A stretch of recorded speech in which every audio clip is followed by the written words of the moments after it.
up, guys? It's Data Dave here, and let's talk about episode 5 of The Rising of a Shield Hero.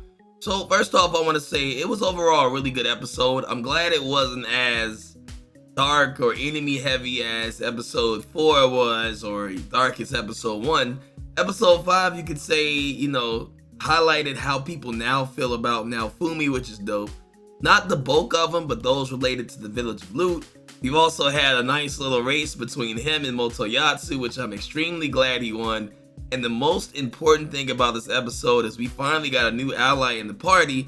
And at the end of the episode, that ally actually turned into a person. Granted, this was kind of spoiled a little bit by the sense from the intro that there was this person casting magic and stuff and fighting with Naofumi, so now we know who that is.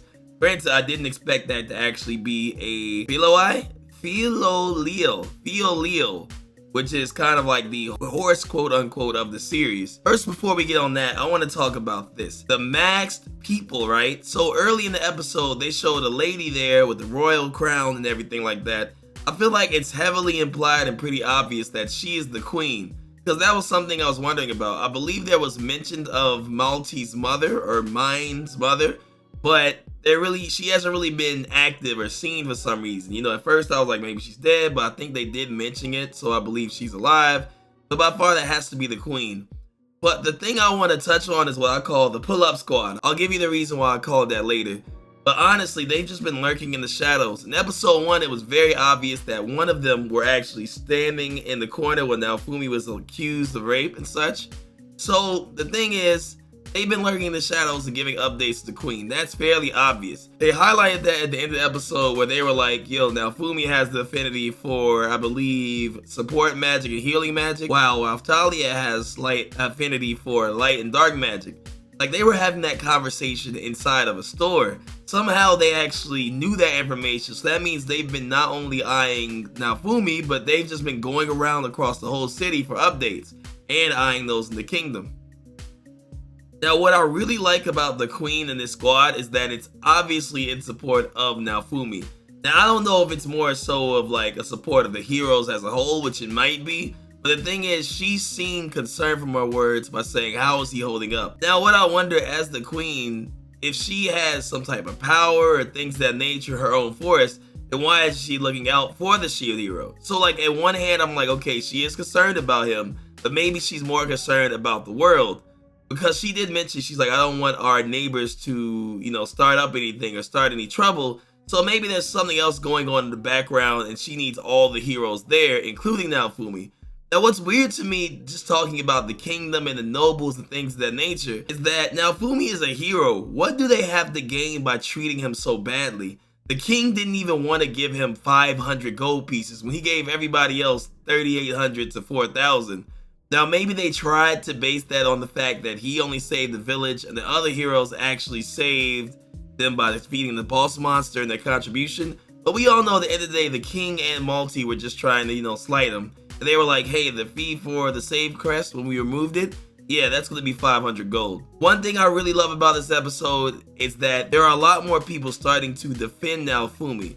One that caught me off guard that I'm shocked about was the sword hero and the bow hero. I need to learn their names since they seem to be talking up more, but I really like that they were like, yo, you should give him something. He did contribute, he did save the village. Like, they're speaking up for him. That's what I want, because he deserves it, It shouldn't just be him and Raphtalia. Motoyasu, I'm starting to like less and less. Granted, I understand why he's the way he is as a hero, I guess, and having Malty with him as influence. But sometimes he has to recognize the signs ahead of him. Like, name the chances he did not see the wind spell. Maybe he didn't, maybe he's dumb. But name the chance he didn't see the spells that were on the track. You know what I mean? Like, he's missing too much for me to be like, hey, mine has influenced him, so he just can't tell. Like, I don't know. It's just my like for, I don't even know if I had a like for Motoyasu. But like, I didn't dislike him because I understood his perspective. But now I'm just starting to be like, okay, he's starting to be dumb chief. Like I'm just not liking him as a character. I really don't like the spearman. Based on the comment section, I assume that a lot of you all also don't like him. So I'm starting to understand and feel that way.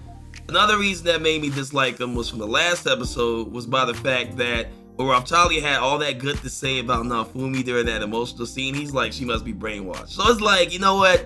He goes in the trash. The sword hero and bow hero, I acknowledge them for just being good people and standing up for Naofumi. So hats off to them, I appreciate it. But moving on, I don't know how I feel about Raphtalia adding another slave crest on. Like, I'm kind of shocked she did, but she wanted to do it as a sign of good faith. I'm like, that's cool. Like, she's very honorable and respectable, but I feel like it's not needed. But, you know, I feel like it's not going to be used from this point on, so that was okay. Another thing I did pick up on, which is kind of weird, is that Raphtalia, we can tell, has developed, I don't want to say feelings, but a great like for Naofumi. What I love is the fact that Naofumi obviously is treating her like she's a younger sister or a child, which should stay this way for the remainder of the series, and we all can say why. So, like, you know, it's cool to see that Raphtalia is showing a little bit more character, concern, but keep that dynamic between them. That's what I want throughout the entire series. Just looking at that and seeing how obvious that it is. But now the actual main focus of this episode, where he played what I'll call the monster gacha game from the guy that was a slave trader. He said at least you will be giving a FILO, but you have a chance of getting a dragon. Now Fumi's logic was pretty sound, saying, hey, if I'll pay these 100 silvers, get a monster, and we'll have somebody else in the party, which did happen. He did on one hand actually get the lowest ranked thing in there, being the FILO, which is pretty nice. And it grew extremely fast. I like the cutscene where it was growing and such, and they have like a whole month till the wave comes. But like after that scene, I'm like, dang, it must have been like a week or 2 weeks. And lo and behold, we found out that the FILO, or Philo, that he named it, actually grew that much in 2 days. That's kind of crazy. Now I think it's because of his growth ability that he did mention, but the number one thing is that it's because he's in the party. Like, I feel like a regular FILO to grow that fast would have to go through like some extreme training and things of that nature on its own. But since there's a party system with the heroes, they gain experience just by being around. So this is getting carried or boosted up levels. So that does make sense. It's just crazy how fast it's grown and how useful it is.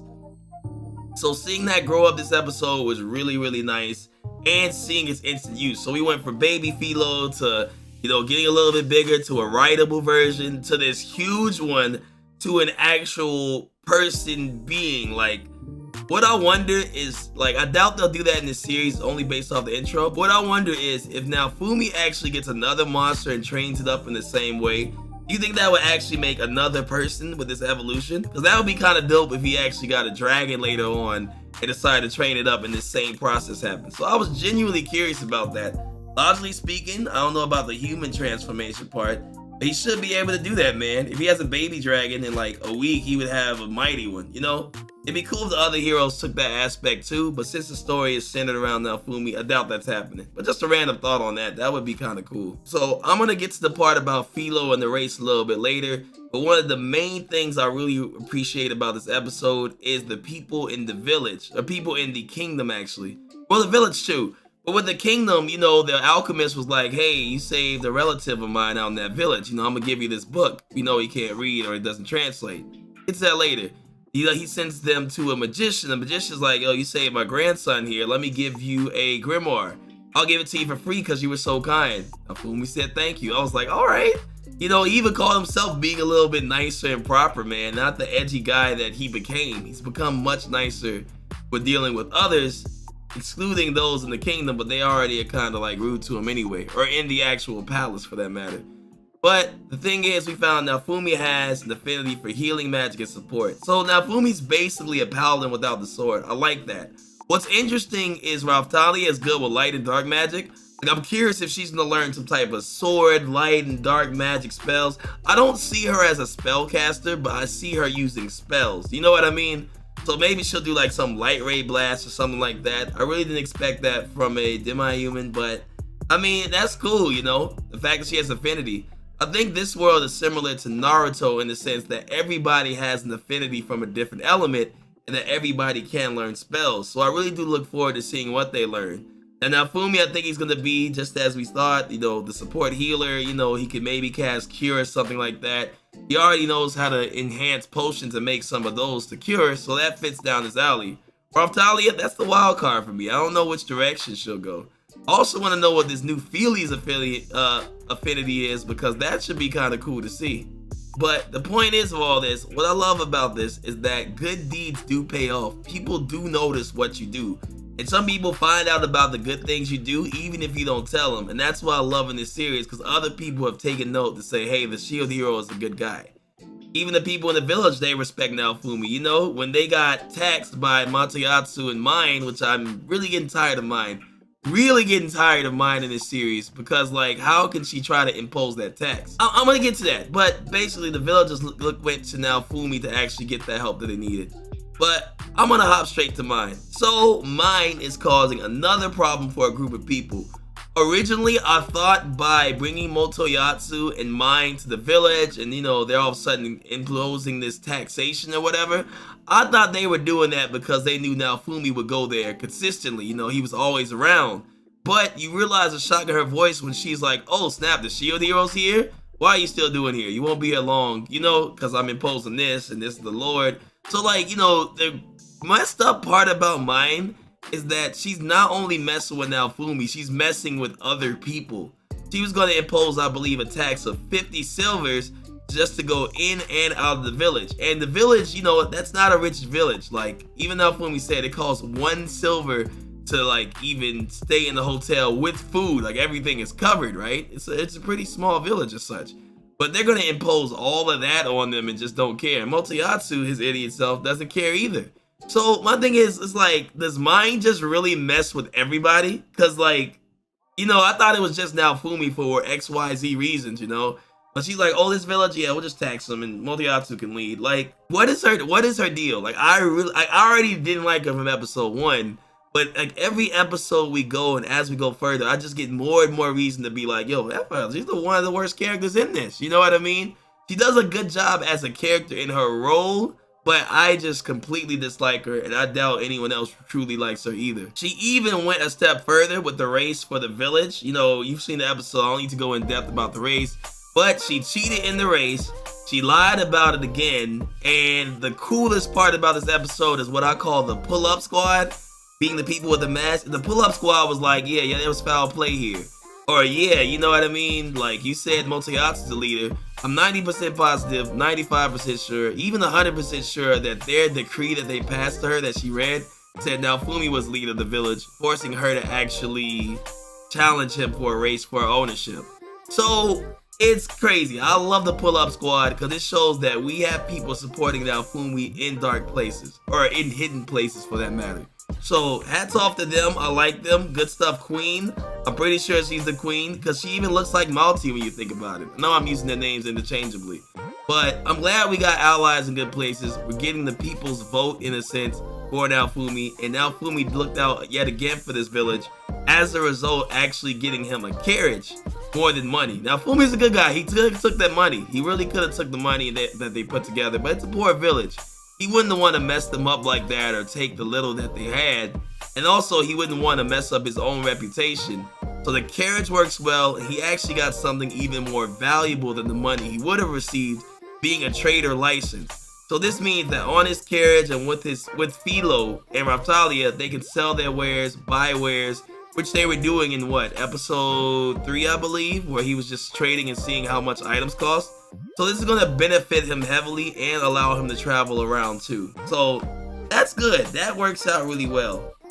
Other than that, I mean, we got FILO at the end, which transformed. So I believe my prediction for the next episode is going to see what FILO can do. We've seen FILO in the bird form, seeing that she's extremely fast. She's, you know, leveling up quick. They even show the level up screen of FILO being level 12. I think FILO leveled up as a result of the race, because they went from the skinny bird to like this extremely big one, so there was the experience gain from winning. But I guess that experience gain leveled up so much that FILO actually became a person with angel wings, which is kind of cool. Cool design. So I feel like my prediction for next episode is going to be getting FILO ready to see the battle, you know, equipping her, seeing what she can do, and maybe taking her for training, I guess. I really don't know. But overall, a really good episode. They established the world and how people are starting to shift their views towards Naofumi for those that have interacted with them or have heard a good word. We've had another instance of Motoyasu and Mine and reasons not to like them. We've gotten them his trader license, and we've gotten, more importantly, a new ally that's pretty mysterious, that's a monster, and that's super dope. So overall, really good episode. I enjoyed it. I like that it wasn't as dark as some of the episodes have been. And he also introduced the Queen along with her shadow crew that I like calling the Pull-Up Squad. So definitely let me know your thoughts on the anime. Let me know how you enjoyed it. And with that being said, thanks for watching another review in the database here with Data Dave. Y'all have a good one and see you later. Thank you very much for watching, everyone.